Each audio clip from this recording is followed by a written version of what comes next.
नमस्कार। आइए आज हम आरएसएस राष्ट्रीय स्वयंसेवक संघ की प्रार्थना के पहले श्लोक के बारे में कुछ जानते हैं। राष्ट्रीय स्वयंसेवक संघ की प्रार्थना में 3 श्लोक हैं, लेकिन आज हम लोग पहले श्लोक के बारे में जानते हैं। राष्ट्रीय स्वयंसेवक संघ के स्वयंसेवक प्रत्येक दिन शाखा में इस प्रार्थना को बोलते हैं। यह प्रार्थना संघ के स्वयंसेवकों के लिए मंत्र स्वरूप है।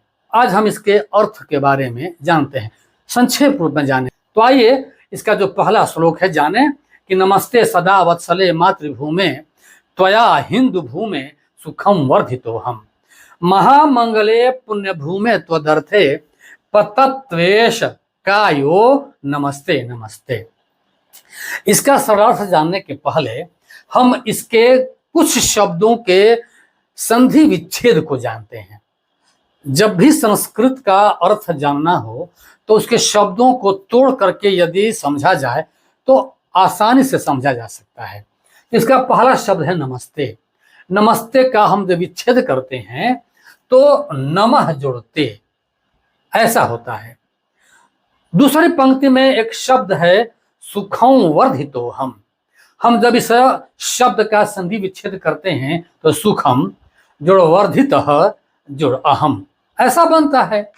इसी प्रकार से यहाँ पतत्वेश चौथी पंक्ति का जो पहला शब्द है पतत्वेश पततु एष, यहाँ दिया गया है पततु एष। हमने एषः लिखा है क्योंकि यहाँ पर एषः के विसर्ग का लोप हो गया है। लेकिन नियम है कि सह और एषः के बाद यदि कोई भी व्यंजन वर्ण आए तो विसर्ग का लोप हो जाता है।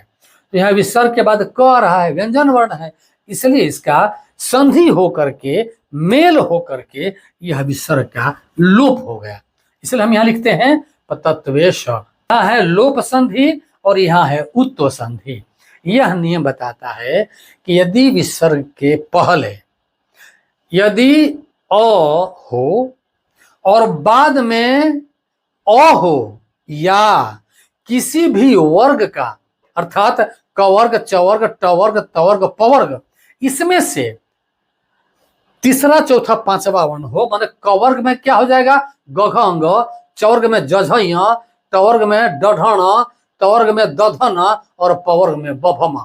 मतलब गघंग जझय डढ़ण दधन बभम इसमें से कोई हो तो इस विसर्ग का उ हो जाता है। और जब वह उ बनेगा तो अपने पहले वाले य में जो अ मिला हुआ है उसे जुड़ करके ओ हो जाएगा।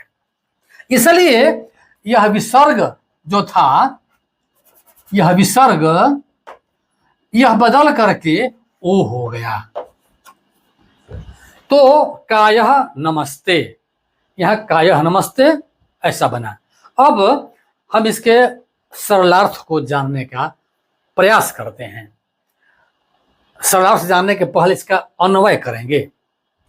हे वत्सले मातृभूमे, हे वत्सले मातृभूमे।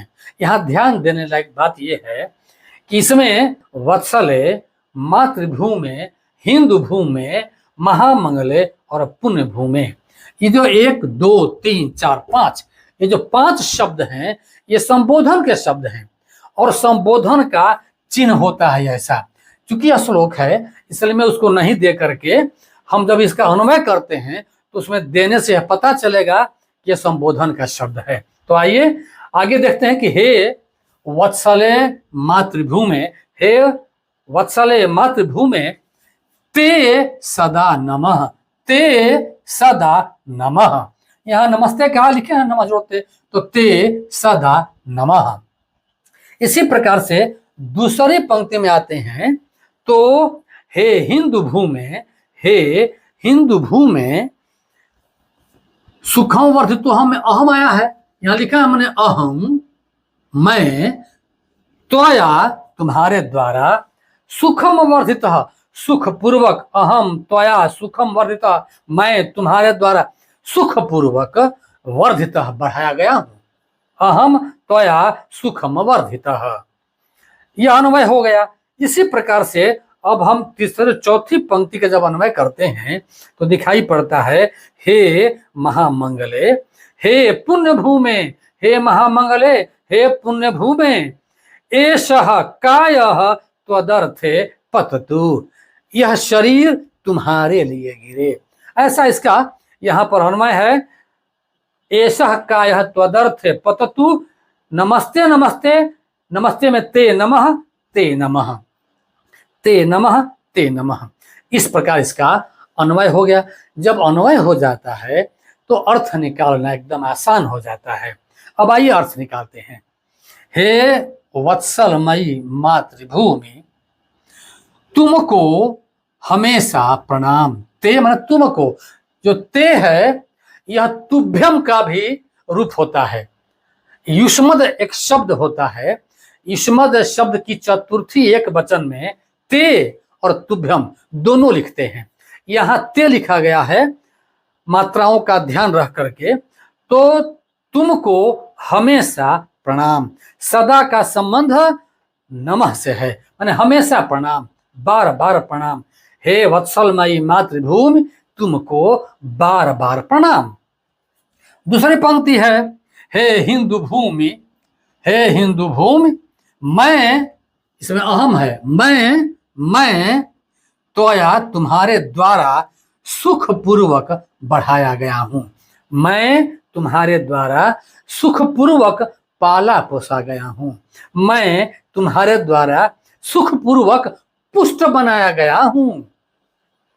हे महामंगले, तीसरी पंक्ति में, हे महामंगले, हे पुण्य भूमि, हे महामंगल कारिणी, हे पुण्य भूमि, एषः कायः त्वदर्थे पततु, यह शरीर तुम्हारे लिए ही समर्पित हो। अर्थात हे माँ, हे पुण्य भूमि, हे महामंगल कारिणी मातृभूमि, अगर शरीर का बलिदान होना आवश्यक ही है, यदि शरीर को बलिदान करना ही पड़े तो त्वदर्थे, तुम्हारे लिए ही इसका बलिदान हो। यह शरीर अगर समर्पित हो, हे माँ, यह शरीर तुम्हारे लिए ही समर्पित हो। यह इसका सरल अर्थ है। ते नमः, तुमको प्रणाम, ते नमः, तुमको प्रणाम, अर्थात तुमको बार बार प्रणाम। इस प्रकार अगर हम सीधे रूप में बोले तो बोलेंगे कि हे वत्सलमयी मातृभूमि, तुमको बार बार प्रणाम। हे हिंदू भूमि, मैं तुम्हारे द्वारा ही सुखपूर्वक पाला पोसा गया हूँ, बढ़ाया गया हूँ, पुष्ट बनाया गया हूँ। हे महामंगल कारिणी, हे पुण्य भूमि, यह शरीर तुम्हारे लिए ही समर्पित हो। तुमको प्रणाम, तुमको प्रणाम, अर्थात तुमको बार बार प्रणाम। इस प्रकार सामान्य से इसका अर्थ है। अगर हम अन्वय जान जाएंगे, शब्दों में जो भी छेद है उसको जान जाएंगे तो अर्थ निकालना आसान हो जाएगा। इस प्रकार इसका अर्थ हुआ। अब हम इसके बाद वाले क्लिप में हम इसके दूसरे स्थलों का अर्थ बताएंगे। तब तक के लिए धन्यवाद।